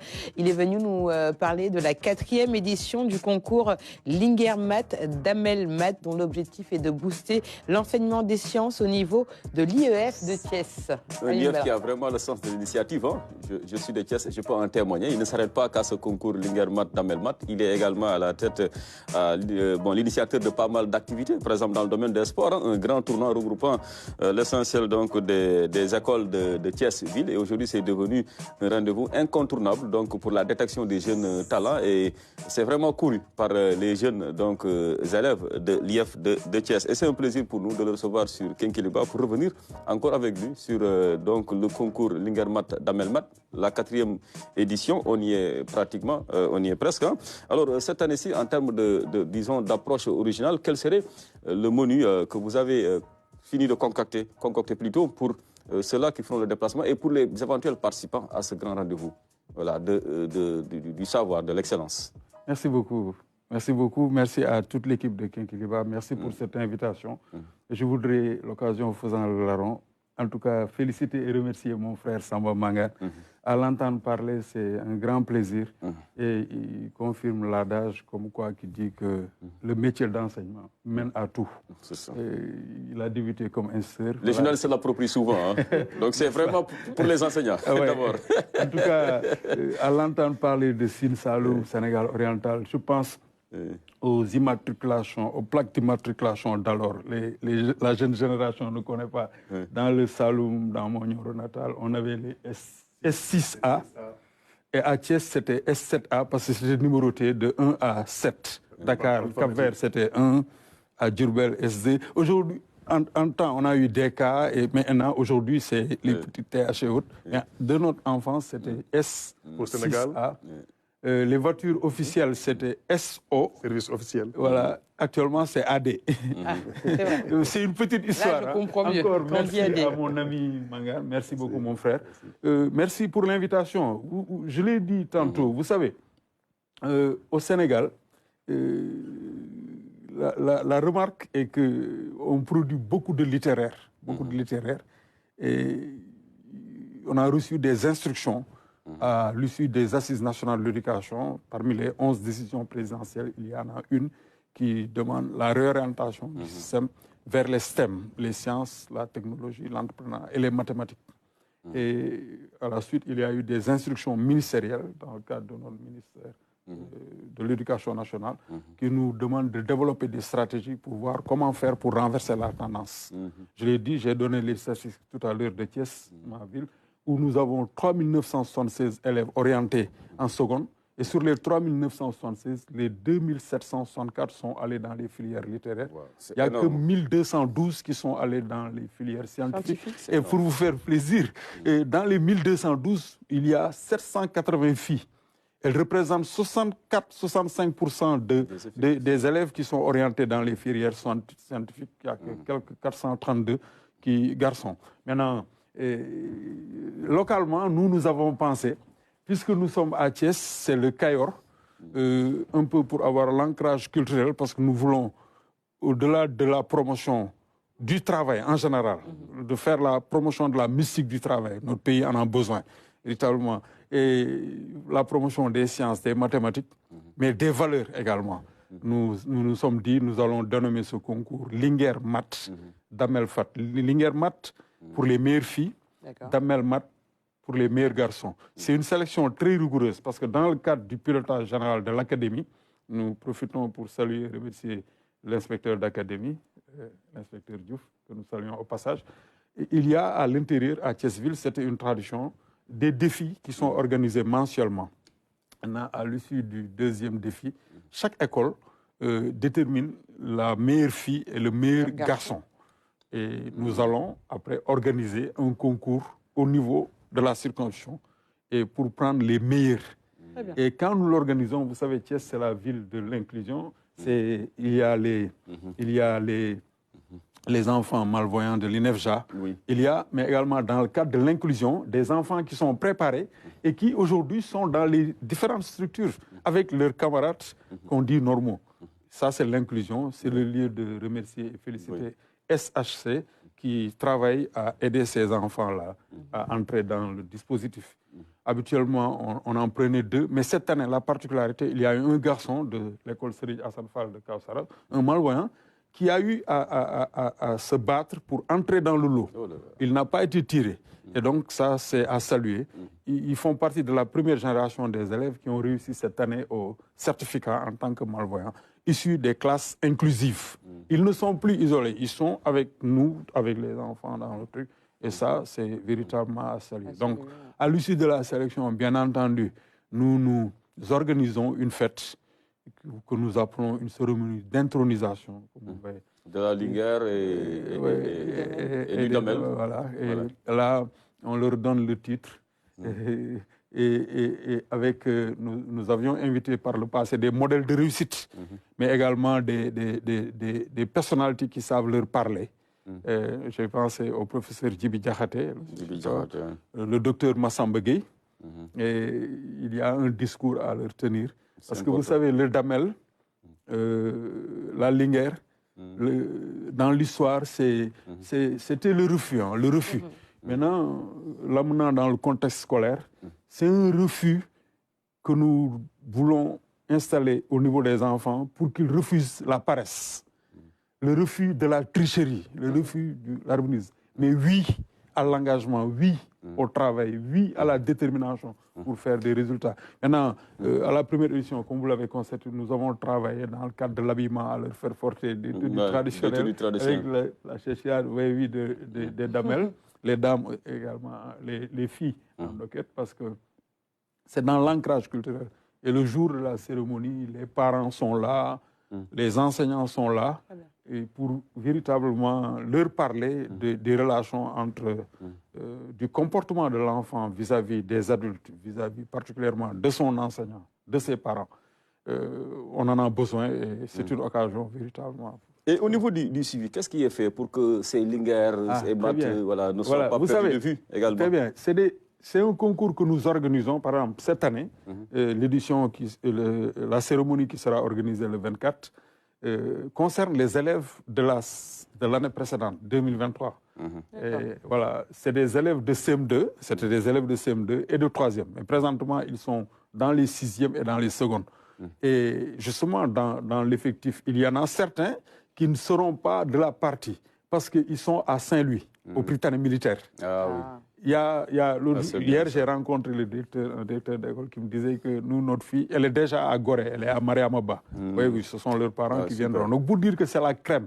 Maintenant, dans le cadre du suivi, il y a une association des femmes mathématiciennes que nous saluons au passage, Madame Rahmasek Diao, qui est doctorante à l'UGB de Saint-Louis.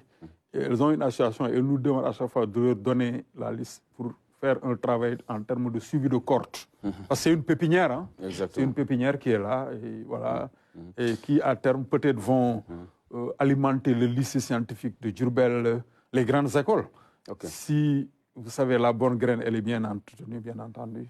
Ok, bien sûr. Alors, on sait que l'événement intervient dans un contexte un peu compliqué, difficile pour l'école, avec ces débrayages notés un peu partout, du fait un peu de cette actualité politique, qui a des conséquences sur pas mal de secteurs d'activité du pays.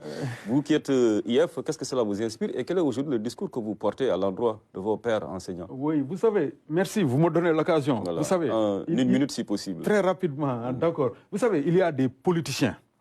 Il y a des syndicalistes, il y a peut-être d'autres qui sont, comme moi, des militants de l'école et des daras. C'est vrai, chacun est dans son rôle. Et chacun a le droit de manifester et de défendre une cause ou bien de la combattre. Mais j'aurais voulu véritablement qu'on aille jusqu'à vivre un jour où nous allons protéger les écoles et les enfants. En quoi faisant? Quand une ambulance part, vous n'allez jamais voir des manifestants là-dessus. Vous n'allez pas voir également des manifestants aller déloger un médecin pour lui dire « ne travaillez pas aujourd'hui ». Mais l'école, le lieu où on forme l'homme, moi j'aurais voulu qu'on aille un jour où les gens peuvent manifester, peuvent faire des marches et autres, mais passant devant une école, on va se dire « non, ici, laissez les enfants apprendre ». Parce que ces enfants d'aujourd'hui, ce seront les responsables de demain. Et il faut véritablement les protéger. Nous sommes des parents d'élèves. Nous avons cette posture-là en tant que militants des écoles et des daras, parce que c'est des lieux qu'il faut protéger, c'est les lieux où on forme les hommes. Donc on peut aller manifester dans la rue, dans les stades, ailleurs. C'est mon sentiment, c'est un appel. J'aurais voulu véritablement qu'on protège l'école et les enfants. C'est sacré, pour qu'on leur donne le temps d'apprendre, pour que demain, s'il y a encore d'autres joutes électorales en termes de législative, en termes de présidentielle, qu'il y ait des enfants valables, des adultes valables, parce que passer dans l'école... Capable de faire des offres politiques convaincantes. Alors, le programme, la date, c'est le 24 février. 24 février, voilà. 2024, comme zone. Comme zone de Thiès. Voilà. Anto, vous y serez la bienvenue. Alors, Samba, on va terminer par vous. Revenir sur, par exemple, certaines anecdotes. Il y a des ministres, à la carrière plus qu'éphémère, qui n'ont même pas fait, par exemple, 48 heures dans un gouvernement au Sénégal. C'est là où Est-ce que vous pouvez nous en faire part rapidement? Oui. Avant le programme de la cérémonie dédicace. Je donne rapidement quelques exemples. Parce que ce que la génération actuelle retient, c'est l'ancienne ministre de Mboro, Marie-Lucienne Tissambeng, qui a été nommée ministre de l'Éducation nationale, mais et qui a demandé à être déchargée pour raisons personnelles. Mais elle a fait 12 jours. Il y en a qui n'ont pas fait 12 jours. Ah oui? Oui. Il y a nommé Ibrahim Sissé. D'ailleurs, dans l'ouvrage, je n'ai pas eu sa photo, je n'ai pas eu grand-chose le concernant. Je me suis contenté de quelques informations et de ses fonctions ministérielles. Il a été nommé ministre pendant 24 heures. Il a été nommé ministre de l'Industrie. Le lendemain, il a été remplacé par Ousmane Gom. Il y a mon ami, Sama Serigne, elle s'appelle Sefet aussi, la fille de Pape Maliksi, qui a fait ses études universitaires, qui est juriste. Elle a été nommée ministre des Droits de l'Homme. Mais au bout de quelques jours, elle n'a pas pris service, elle a demandé à être déchargée parce que pour raison personnelle, elle était jeune, elle ne voulait pas. Et celui qui aura consommé le plus de ministres, c'est le président Abdoulaye Wade. Oui, mais pour terminer avec ces ministres éphémères là, il y a Mamadou Souleymane Diallo qui a été nommé ministre des Ressources animales en 1985. On le nomme ministre, le lendemain, il est tombé malade. Il était 2 mois malade, on l'a changé par Mbaye Diouf et il a retrouvé sa forme, il est retourné à la CEDAS.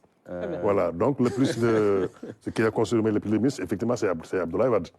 Parce qu'en 12 ans, il a plus de 170 ministres. Les ministres de l'époque coloniale, ils n'étaient pas nombreux, je crois 29. Sous Senghor, il y a... Sous Diouf, en 20 ans, maximum. Oui, sous Senghor d'abord, 75, je crois, en 20 ans.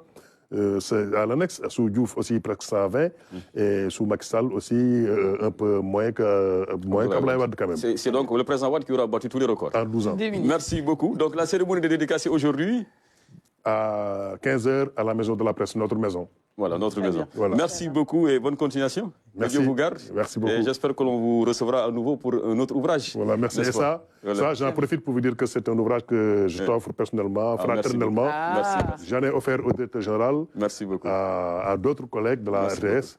Merci. Et je crois qu'il y aura un autre lot. Merci beaucoup. Cela vous va droit au cœur. Ça nous fait plaisir. Merci. Coach, vous serez à l'APS ce soir. Ah oui, Inch'Allah. Très rapidement. Oui, c'est juste pour dire que ce sera une occasion pour nous, toute la communauté éducative, de rendre hommage à un inspecteur qui nous a quittés, qui a marqué la circonscription de Thiès-Ville, l'inspecteur Talafay, qui a dirigé pendant 17 ans. Il nous a quittés le 8 octobre. Mais également une dame qui a dirigé le RESET, le rassemblement des enseignants de Thiès, Mme Roche Sidiop. Que la terre leur soit légère et que le paradis soit leur demeure éternelle. Merci beaucoup. Merci à vous tous. Merci, messieurs, de m'avoir accompagné ce matin. Il est 8h02. On a débordé de 2 minutes. Pour la bonne cause. Oui, effectivement. Je le conseille d'allumer Badarakan. On va tout simplement rendre l'antenne et vous donner rendez-vous demain à la même heure, 6h30, pour un nouveau numéro de Kinkiliba.